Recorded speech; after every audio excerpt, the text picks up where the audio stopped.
안녕하세요. 심플리 투자입니다. 이번 영상은 국내에 상장한 국내 채권 관련 ETF 상품들, 그 중에서도 종합채권 관련된 ETF 비교해 보려고 합니다. 우선 리스트 한번 살펴보시면 국내 상장된 채권 관련 ETF 리스트들 중 일부입니다. 현재 60여 개가 넘는 아주 많은 ETF 상품들이 상장이 되어 있고요. 그 중에서 인버스 레버리지 상품 제외했고 8월 2일자 기준으로 투자되어 있는 자산 규모 순으로 이제 배열을 한 리스트입니다. 현재 20조 원이 넘게 합산했을 때 투자가 되어 있는 것으로 확인이 되었고요. 보시다시피 종합채권, 은행채, 단기채권 혹은 통한채 등 다양한 종류의 채권 ETF에 투자 규모가 꽤 활발하게 투자가 되고 있는 것으로 확인이 되었습니다. 나는 국내 채권, 국내 국채 관련된 것보다 미국 국채 ETF에 관심 있어야 하시는 분들은 이전 영상 좀 확인하시면 좋을 것 같고요. 이 중에서도 오늘은 종합채권 관련된 거 짚어볼 텐데, 넘어가기 이전에 이제 여기 나와 있는 그 채권 종류들이 있잖아요. 그래서 그 채권 종류에 대해서 간단히만 짚고 넘어가겠습니다. 발행 기간에 의해서 분류되어 있는 채권 종류이고요. 국채, 공채는 국가나 혹은 지자체에서 발행한 채권입니다. 회사채는 회사에서 각각 그 투자 증급이 표기가 되어서 발행하는 회사채가 있고요.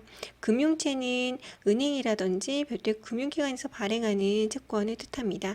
보통 앞에서 이제 은행채 ETF도 있었잖아요. 그거 같은 경우는 이제 은행에서 발행한 채권들을 모아서 투자하는 ETF라고 보시면 됩니다. 통한채도 몇 개 상위에 있었는데, 통한채는 한국은행이 통화 안정을 위해서 발행하는 채권이다 라고 보시면 됩니다. 이 중에서도 이제 제가 오늘 알아보려고 하는 채권들은 바로 상단에 위치하고 있는 이런 종합채권 ETF 4개 상품인데요. 종합채권은 말 그대로 이 앞에서 보셨던 여러 가지 채권 종류들을 좀 고르게 선별해서 담은 그런 ETF다라고 보시면 됩니다. 그래서 오늘은 요 4개 ETF에 대해서 비교해 볼 텐데, 먼저 코덱스 종합채권 AA- 이상 액티브 상품, 라이즈 종합채권 A- 이상 액티브 상품, 에이스 종합채권 AA- 이상 액티브 상품, 솔 종합채권 AA- 이상 액티브 상품입니다. 일단은 모두 액티브라고 붙어 있습니다. 액티브일 수밖에 없는 이유 중에 하나가 종합채권 상품이다 보니까 채권의 종류가 어마어마하잖아요. 뭐 국고채도 있겠고 은행채, 통화채 여러 가지, 특히 회사채 종류도 어마어마하게 많을 테고, 그 중에서 이제 펀드 매니저 재량껏 이 ETF 상품에 담을 수밖에 없는 구조다 보니까 이제 대부분 종합채권은 액티브 상품으로 출시가 되었다라고 보시면 됩니다. 상품별 게시에 보시면 코덱스 종합채권 AI- 이상 액티브 상품이 2017년으로 가장 먼저 게시가 되었습니다. 그러다 보니까 이제 투자된 자산 규모도 2조 8,900억 원으로 가장 많은 자금이 투자되고 있는 것으로 확인되고 있고요. 나머지 상품들은 2020년, 2021년, 최근 2022년까지 출시가 된 것으로 보여지고, 투자된 자산 규모는 꽤 많아요. 1조 3천억 원 혹은 8천억 원대로 많은 자금이 4개 상품 모두에 투자가 되어 있다라고 보시면 됩니다. 일단 분배금은 모두 미지급하고 있고요. 지금 이 중에서도 라이즈 같은 경우는 상품 설명서에는 회계기간 종료일이라고 언급이 되어 있습니다만, 실제 게시 이후에 분배금은 미지급된 것으로 확인이 되었습니다. 참고하시고요. 수익률 살펴보시면 조금 엇비슷하면서도 약간은 상이하기는 해요. 특히 요 코덱스 종합채권 AA- 이상이랑 솔 종합채권 AA- 이상 같은 경우는 뒤에서 비교지수 보여드리겠지만 두 상품 똑같은 비교지수 추정하고 있는데 약간 수익률이 차이가 보이고 있고, 그럼에도 불구하고 최근 수익률은 최근 특히 6개월 수익률 보면 3% 후반 혹은 4%대로 좀 엇비슷하다라고 보시면 좋을 것 같습니다. 보수 수수료 한번 보시면 일단 운용보수는 0.045, 0.012, 0.02, 0.04 보여지고 있고, 여기 이제 기타 보수 또 매매 수수료까지 더했을 때 총 보수는 코덱스 종합채권 AA- 이상이 0.0696으로 가장 좀 높고, 라이즈가 0.0305로 가장 좀 낮다라고 보시면 됩니다. 하지만 제가 이제 ETF 상품들 수수료 많이 비교해 드렸잖아요. 그거에 비해서는 정말 이 4개 상품 모두 0.1%가 안 되는 수수료이기 때문에 수수료 자체는 정말 미미하다라고 보셔도 무방할 것 같습니다. 그럼 이 4개 상품 구성 종목 보여드리기 이전에 비교 지수 간단히 먼저 짚어볼게요. 일단 기초 지수가 아니고 비교 지수라고 언급드리는 이유는 액티브 상품이다 보니까 펀드 매니저 재량껏 70% 정도는 이 비교 지수와 동일하게 담으려고 하되 나머지 30%는 펀드 매니저 재량껏 구성 종목이라든지 비중을 조절할 수 있기 때문에 비교 지수라는 용어를 사용합니다. 비교 지수 살펴보시면 코덱스 종합채권 AA- 이상 액티브는 KAP 한국 종합채권 지수에서 최소 A- 이상인 그 투자 등급을 가진 채권들을 담는다라고 보시면 되고, 동일한 이 한국 종합채권 지수를 이용하는 게 소울 상품이거든요. 소울 상품 같은 경우도 똑같이 동일하게 AA- 이상의 그 투자 등급을 가진 채권들을 담는다라고 되어 있습니다. 이 KAP 한국 종합채권 지수는 한국 우량채권 시장의 대표적인 채권들 4천여 개가 구성되어 있는 그런 지수고요. 여기에는 이제 국고채, 은행채 여러 가지 채권 종류가 한꺼번에 들어가 있습니다. 그 중에서도 이제 A- 등급 이상의 것들을 골라낸다라고 보시면 되고, 여기에 이제 총수익이라고 나와 있잖아요. 바로 채권 투자를 할 경우에 채권 투자하는 그 기간 동안 이자 수익 또 자본 수익이 발생이 되고, 또 이 이자를 재투자했을 때 나오는 또 수익들이 나오는데, 이런 게 모두 반영된 토탈 리턴 지수를 따른다라고 보시면 됩니다. 이 부분은 사실 4개 모두 다 동일해요. 근데 가장 다른 부분은 요 라이즈 상품 같은 경우는 A- 이상을 담는다라는 점이거든요. 네, 그리고 라이즈랑 에이스는 KIS 종합채권지수를 따르고 있어서, 요거는 앞에서 이제 KAP 같은 경우 4천여 종목으로 구성된 지수라면 얘는 좀 더 범위가 넓어요. 그래서 채권 시장 중에 5천여 종목으로 구성되어 있는 지수입니다. 그 중에서도 라이즈는 이제 A- 이상인 셈인데, 나머지 3개가 좀 더 안전한 채권들을 담고 있고, 라이즈 같은 경우는 한 등급 낮은 리스크를 좀 더 가져간다, 좀 더 오픈해 놓고 있다라고 보시면 됩니다. 그래서 구성 종목 한번 살펴보면, 사실 구성 종목을 다른 이제 제가 여태까지 뜯어봐드린 ETF들처럼 1대1로 비교하는 게 굉장히 어려운 상품 구조이기는 합니다. 이미 담겨져 있는 그 채권 종류가 굉장히 많고요. 그래서 제가 좀 비교해본 방식은 이렇습니다. 우선은 각 상품별로 국고채 이외에 정말 이제 회사채라든지 다른 이런 채권들은 제가 연두색으로 하이라이트를 쳐두었습니다. 딱 보시면 이제 회사채 같은 경우에 4개 상품이 모두 다 거의 상위예요.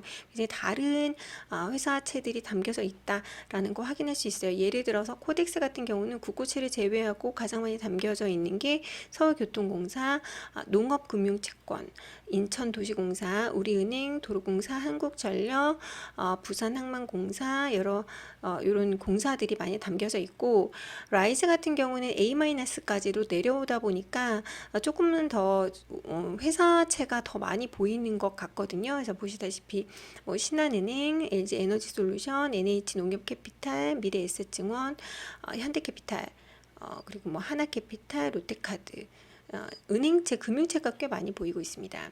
에이스 상품은 KB캐피탈, 한국전력, 현대카드, LG에너지솔루션, 한국전력, 삼성카드, 미래에셋, 또 롯데카드, 수자원공사 등 여러 이런 기업들이 보이고 있고, 소울은 상단에서부터 좀 회사채가 많이 보여요. 삼성증권, 농업금융채권, SK텔레콤, 또 롯데카드, 이게 이제 기간별로 회사채가 여러 번 발행이 되니까 여러 개가 들어가 있다고 보시면 되고, 이렇게 구성이 되어 있습니다. 그래서 제가 좀 또 따져본 부분은 뭐냐면, 일단 여기에 담겨져 있는 종목이 몇 개인가 봤을 때, 코덱스는 273개, 라이즈는 181개, 에이스는 80개, 그리고 소유상품은 178개의 채권들이 담겨져 있습니다. 그래서 코덱스가 가장 광범위하게 여러 채권들을 담고 있다라고 보시면 되고, 그러다 보니까 각각 채권의 비중이 굉장히 고르게 분산되다 보니까 요 제가 빨간색으로 선을 그어둔 게 1% 이상씩 담겨 있는 구성들이거든요. 그랬을 때 코덱스는 요 불과 17개만 1% 이상씩 담겨져 있고 나머지는 1% 미만 비중으로 200여 개 넘는 채권들이 담겨져 있습니다. 라이즈는 한 20여 개 채권들이 1% 이상 담겨져 있고 나머지가 1% 미만씩 여러 개가 담겨져 있다고 보시면 되고, 에이스는 아무래도 구성 종목 그 채권 수가 가장 80개로 적다 보니까 지금 44개까지 1% 이상, 소액 상품 역시 44개까지 1% 이상 담겨져 있고 나머지는 1% 미만씩 담겨져 있습니다. 그리고 또 제가 따져본 게 국고채 채권의 개수입니다. 비중으로 보지 않았고 일단 개수로 따졌고요. 코덱스에는 76개의 국고채가 들어가 있고 라이즈는 172개, 에이스는 25개, 솔은 55개 담겨져 있어서 그 개수 기준으로 봤을 때 코덱스는 28%가 국고채, 라이즈는 40%가 국고채, 그리고 나머지 에이스와 솔에는 약 30%씩 국고채가 담겨져 있습니다. 제가 이렇게 따진 이유는 나는 이제 종합채권에 투자를 하고 싶은데 국고채가 훨씬 안전하기 때문에 안정성이 훨씬 더 큰 게 좋겠어 하신 경우에는 이제 국고채 비중이 좀 더 높은 라이즈 같은 거 고려해 보실 수 있고, 나는 국고채도 어느 정도 담되 채권을 다양하게 가장 많이 가져가고 싶어 하는 경우에는 코덱스. 근데 혹은 나는 273개 너무 많은 것 같고 일정 정도 걸은 거 안에서 좀 반반 정도 한 국고채 30%, 나머지 좀 다른 회사채, 요 회사채 같은 경우에는 에이스랑 솔의 경우 좀 많이 상이하기 때문에 좀 비교하셔서 나는 요런 회사에 채권이 담겨 있으면 좋겠어 라고 따져서 고르시면 좋을 것 같습니다. 다시 한번 수익률 다시 짚어보면 사실 이 4개 ETF 상품 수익률 차이는 그렇게 크지 않거든요. 그리고 안정성 면에서도 이 4개 상품 모두 투자 위험 등급이 5등급이에요. 그래서 기존에 제가 다른 ETF 상품들을 소개해 드릴 때 예를 들어서 커버드 콜 전략을 따르는 상품 같은 경우에는 어떤 거는 위험 등급이 1등급이기도 했었거든요. 대부분 2등급이거나 S&P 지수라든지 크게 이제 지수를 추종할 때 3등급인데 요 채권 종합채권 관련된 이 4개 상품은 모두 투자 등급이 5등급이거든요. 그래서 그 위험도가 이제 낮은 걸 고려했을 때 수익률 정도는 괜찮을 것 같고, 특히 기준금리를 앞으로 이제 내릴 일만 남았다라고 보는 경향이 굉장히 높기 때문에 이미 많은 분들이 이 4개 상품에 투자를 하고 계시는 것 같아요. 근데 나는 아직 투자를 하기 이전이다, 그러니까 저같이 아직 국내 채권 관련돼서는 투자 이전이다 하는 경우에는 이 4개 상품 중에서 제가 앞에서 보여드린 요 구성 종목 상위만 이렇게 좀 캡처하셔서 나는 요런 회사채 들어가는 게 좋겠어 라고 결정하셔도 좋을 것 같습니다. 끝으로 이제 4개 상품 모두에 나와 있는 이제 투자 위험에 대해서 좀 짚어드리겠습니다.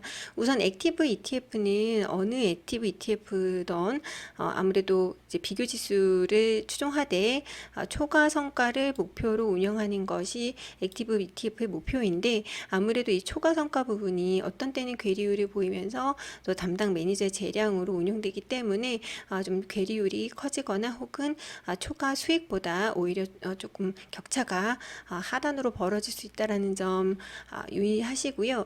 일단은 4개 모두 채권 투자이기 때문에 모두 공통적으로 이자율 변동에 따른 부분이 언급되어 있습니다. 일반적으로 이자율이 하락하면 우리가 원하는 게 이거죠. 이자율이 하락하게 되면 채권 가격이 상승하기 때문에 자본 이득이 발생하고, 이자율이 상승하면 자본 손실이 발생한다. 따라서 채권을 만기까지 보유하지 않고 중도에 매도하는 경우에는 시장 상황 손실에 따른 이득이 발생할 수 있다라고 되어 있습니다.